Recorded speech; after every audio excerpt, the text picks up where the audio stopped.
let's void another warranty.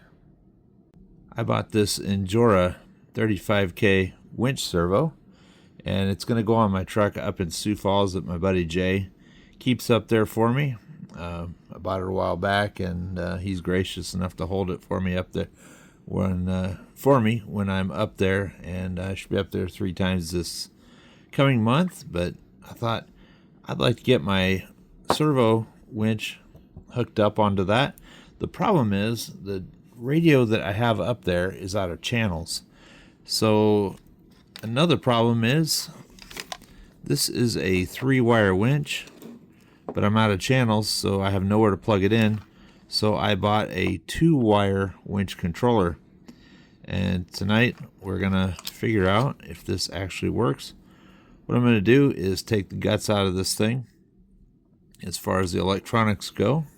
We're gonna void a warranty, and then I'll seal this waterproof servo back up with some hot glue just to keep the waterproof integrity there.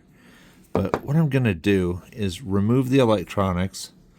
I'm going to cut the end off of this red plug here, and I'm going to solder these wires directly to the servo motor inside and see if it's possible to control a 3-wire servo winch.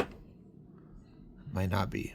Yes, it will be. I think it will be, because I'm directly powering the motor and I'm doing away with this entire system. So I think it's going to work.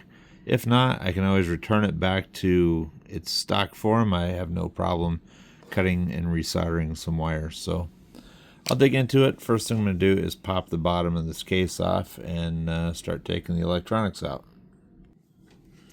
Got the 4 screws out, so the bottom should come right off. And easy access to the motor. And those are some pretty heavy wires. They're much thicker than the wires coming out of this. But we'll see if it works. I'm not... What's the worst that could happen? I'm out an $18 servo, and I might burn up $18 controller. And I can always put it back. So in order to put it back properly, I'm going to get a black marker. I'm going to put a dot on this side here and a black dot on that wire, so if I decide to return it to its stock form, I can, and I get proper polarity that way. So I put a black line here and a black dot there, so if I decide to return it to stock, I'll get the wires back on the same poles that they came off of. Also, I'm going to unsolder it so I don't damage the wires themselves, because that still, in theory, is a good set of electronics that I could use later for something else. So I'm going to go ahead and detach these, and then cut the red end off here and solder it up and just see what happens.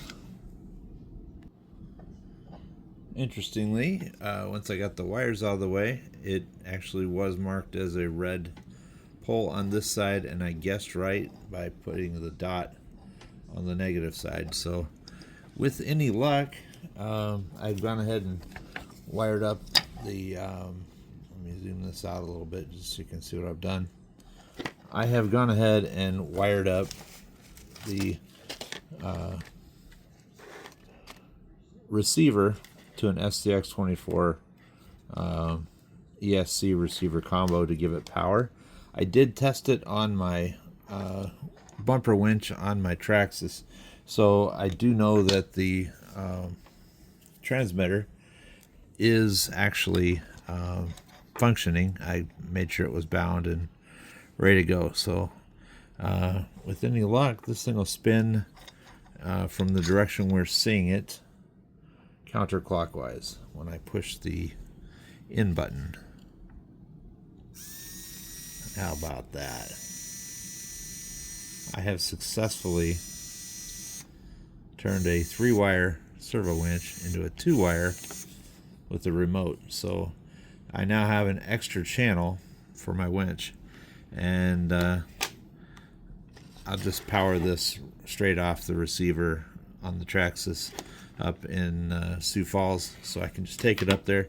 It'll take me probably 5-10 minutes to put it in, but I now know I have a working system. I'm going to go ahead and put the cap back on. Also, I've ensured that the O-ring is in place so that it will still be waterproof, and then this little divot hole here is going to be where I run the wires out, and I'm just going to hot glue it just to make sure it stays waterproof. So I'll put it all together, show it to you one more time, and call it a video. Alright, the reason that I needed this to rotate counterclockwise is because of how it sits in the truck. The inside of the spool will be pulling rope through it this way, so that's why I needed it to rotate this way. The spindle is right here, and I'll go ahead and do the final assembly up in Sioux Falls, but when I push the in button, it rotates the proper direction.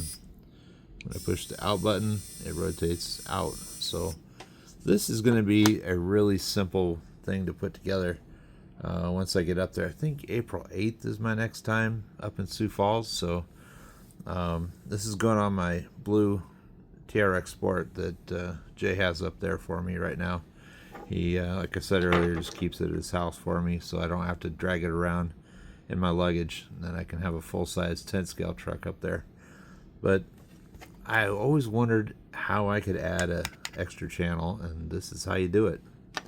Just get a remote winch and winch controller, take the electronics out, solder the wires directly to the motor, and then seal it back up. Easy as that.